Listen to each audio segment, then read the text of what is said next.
Exodus chapter 10, verse 1 to 29.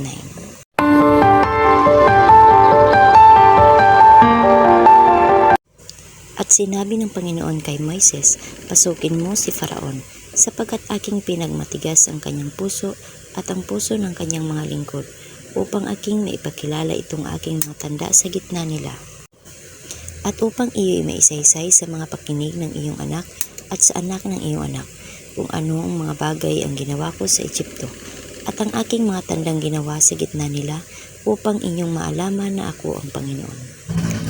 At pinasok ni Moises at ni Aaron si Faraon at sinabi sa kanya, ganito ang sabi ng Panginoon, ng Diyos ng mga Hebreo, hanggang kailan tatanggi kang mga yupapa sa harap ko, payaunin mo ang aking bayan, upang ako'y mapaglingkuran nila.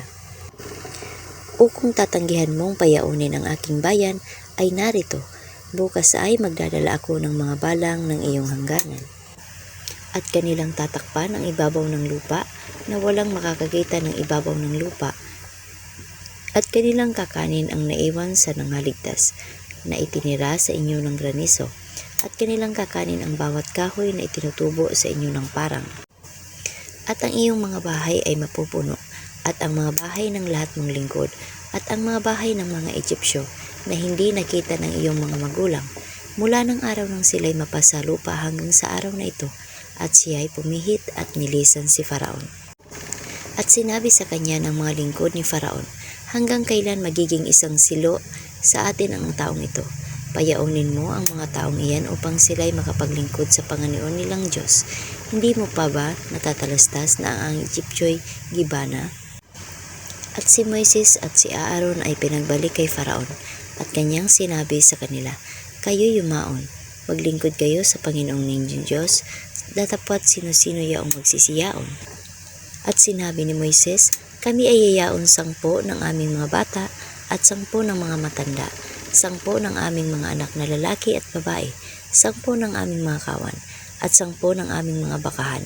Kami ay yayaon, sapagkat kami ay nararapat magdiwang ng isang pista sa Panginoon. At kanyang sinabi sa kanila, sumainyo nawa ang Panginoon na gaya ng aking pagpapayaon sa inyo, at sa inyong mga bata, mag-ingat kayo, sapagkat ang kasamaan ay nasa harap ninyo.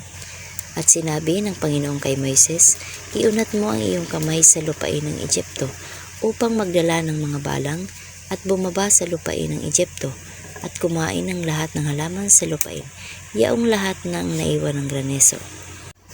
At iniunat ni Moises ang kanyang tungkod sa lupain ng Egypto, at ang Panginoon ay nagpahihip ng hangin silanganan sa lupain ng buong araw na yaon, at ng buong gabi, at ng maumaga. Ang hanging silanganan ay nagdala ng mga balang. At ang mga balang ay bumaba sa buong lupain ng Egypto, at nagsipagpahinga sa lahat ng hangganan ng Egypto. Totoong napakakapal, bago noon ay hindi nagkaroon ng gayong balang, at hindi na magkakaroon pa pagkatapos noon ng gayon. Sapagkat tinakpan ng mga yaon ang balat ng buong lupa, na anupat ang lupain ay nagdilim, at kinain ang lahat ng halaman sa lupain, at ang lahat ng bunga ng mga kahoy na iniwan ng granizo, at walang natirang anumang sariwang bagay. Maging sa punong kahoy o sa halaman sa parang, sa buong lupain ng Egypto. Nang magkagayoy, tinawag na madali ni Paraon si Moises at si Aaron, at niyang sinabi, ako'y nagkasala laban sa Panginoon ninyong Diyos at laban sa inyo. Ngayon nga'y ipatawad mo, isinasama ko sa iyo ang aking kasalanan, na ngayon na lamang at idalangin ninyo sa Panginoon ninyong Diyos, na kanya lamang ilayo sa akin ang kamatayang ito. At nilisan niya si Faraon at nanalangin sa Panginoon.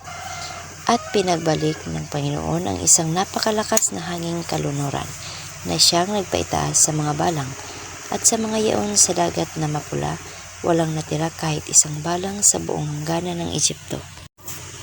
Datapwat pinagmatigas ng Panginoon ang puso ni Faraon, at hindi niya pinayaon ang mga anak ni Israel. At sinabi ng Panginoon kay Moises, iunat mo ang iyong kamay sa dakong langit, upang magdilim sa lupain ng Egypto ng kadiliman ni mahihipo.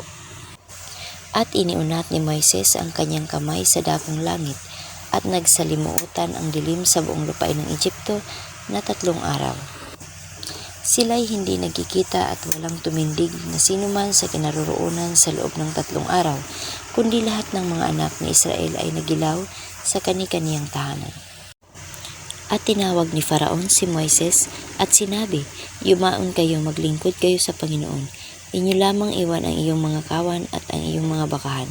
Isama rin naman ninyo ang iyong mga bata." At sinabi ni Moises, "Ikaw ay nararapat ding magbigay sa aming kamay ng mga hain at mga handog na susunugin upang aming maihain sa Panginoon naming Diyos. Ang aming hayop man ay yayaong kasama namin. Wala kahit isang paa na maiiwan, sapagkat sa kanila kami nararapat kumuha ng aming ipaglilingkod sa Panginoon naming Diyos, at hindi namin nalalaman kung ano ang aming nararapat ipaglingkod sa Panginoon hanggang sa kami ay dumating doon." Datapwat pinagmatmatigas ng Panginoon ang puso ni Faraon at hindi niya pinayaon sila. At sinabi ni Faraon sa kanya, "Umalis ka sa harap ko, iyong pag-ingatang huwag mo nang makita muli ang aking muka, sapagkat sa araw ng iyong makita ang aking muka ay mamamatay ka." At sinabi ni Moises, "Mabuti ang sabi mo, hindi ko na muling makikita ang iyong mukha."